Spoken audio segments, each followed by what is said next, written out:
Hello friends, good morning to all. కొత్తగా వచ్చిన వాళ్ళు దయచేసి మా ఛానల్ని సబ్స్క్రైబ్ చేసుకోండి. అలాగే ప్రతి ఒక్కరు మా వీడియోని లైక్ చేయండి.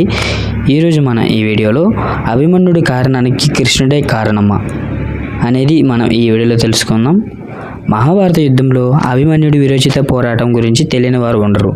కేవలం అర్జునుడికి మాత్రమే సాధ్యమైన పద్మవ్యూహాన్ని ఛేదించడానికి వెళ్ళి అరివీర భయంకర కౌరవ సేనను దూనమాడిన యోధుడు.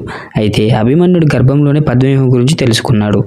సుభద్ర అర్జునుల కుమారుడు అభిమన్యుడు స్వయాన శ్రీకృష్ణుడు మేనలుడు. మత్స్యరాజ యువరాణి ఉత్తరను వ్యూహం ఆడాడు. చిన్న వయసులోనే అభిమన్యుడు కురుక్షేత్ర యుద్ధంలో వీరమరణం పొందాడు. నిరంతరం పాండవులను రక్షించిన శ్రీకృష్ణుడు అభిమన్యుడి మరణాన్ని అడ్డుకోపోవడానికి ఒక కారణం ఉంది.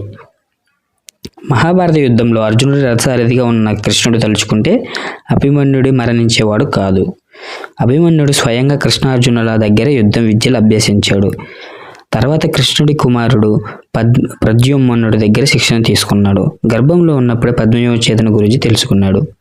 శత్రువుల పన్నని వ్యూహాన్ని ఛేదించుకొని లోనికి వెళ్ళటం మాత్రమే తెలిసిన అభిమన్యుడికి బయటికి ఎలా రావాలో తెలియదు. చక్రవ్యూహం గురించి తన తల్లి సుభద్రతో అర్జునుడు చెబుతుంటే అభిమన్యుడు ఆలకించాడు.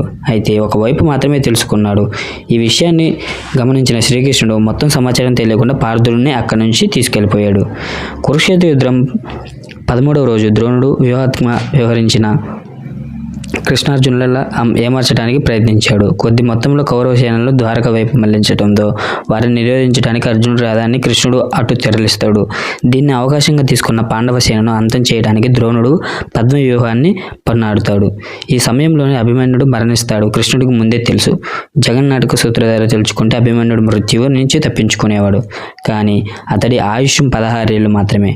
చంద్రుడు కుమారుడే వర్చుడే అభిమన్యుడిగా జన్మించాడు.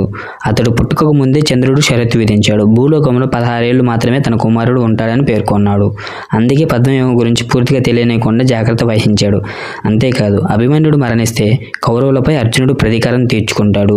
ఎందుకంటే అప్పటి వరకు తన సోదరులతో యుద్ధం చేయడానికి గందరగోళంలో ఉన్న అర్జునుడికి ఇదొక రకంగా ఆగ్రహాన్ని రప్పిస్తుంది. అభిమన్యుడు పద్మవ్యూహంలోకి ప్రవేశించిన వెంటనే సింధురాజు జయద్రథుడు పాండవుల సాయం చేయకుండా అడ్డుకున్నాడు. గతంలో జరిగిన అవమానాలకు బదులు తీర్చుకోవడానికి జయద్రథుడికి ఇప్పుడు అవకాశం ఇచ్చింది. కృష్ణార్జునులలో తప్ప ఎవరి వల్ల చావు లేకుండా శివుడి నుంచి కూడా వరం పొందాడు. అంతేకాదు, యుద్ధంలో రోజంతా పాండవులను నిలువరించేలా కూడా శివుడు వరం ప్రసాదించాడు. దీంతో జయద్రథుడు అభిమన్యుడిని తన ఉచ్చులో బంధించాడు. అయినా సరే అభిమన్యుడు ద్రోణుడు, అశ్వత్థాముడు, దుర్యోధనుడు, శల్య, దుశ్శాసన, భూరిశ్రలను ఓడించాడు. దుర్యోధనుడు కుమారుడు లక్ష్మణ, శల్యుని కుమారుడు రాగ్మార్త, కృతవర్మ కుమారుడు మాతృకావతతో పాటు చాలా మందిని సంహరించాడు. కేవలం కర్ణుడు మాత్రమే అభిమన్యుడిని నిలువరించి దొంగచాటుగా దెబ్బతీశాడు. దీంతో కౌరవ సేనల చేతిలో వీరమరణం పొందాడు. అభిమన్యుడు మరణానికి కారణమైన జయద్రథుడిని అర్జునుడు పాశుపస్త్రం సాధించి అంతం చేశాడు. అభిమన్యుడు మరణం పాండవుల్లో కౌరవులపై ప్రతీకార జ్వాలను రగిలించింది. కృష్ణుడు అభిమన్యుడి మరణంతో సంబంధం ఉందని మరోవైపు పురాణ కథ పేర్కొంటుంది.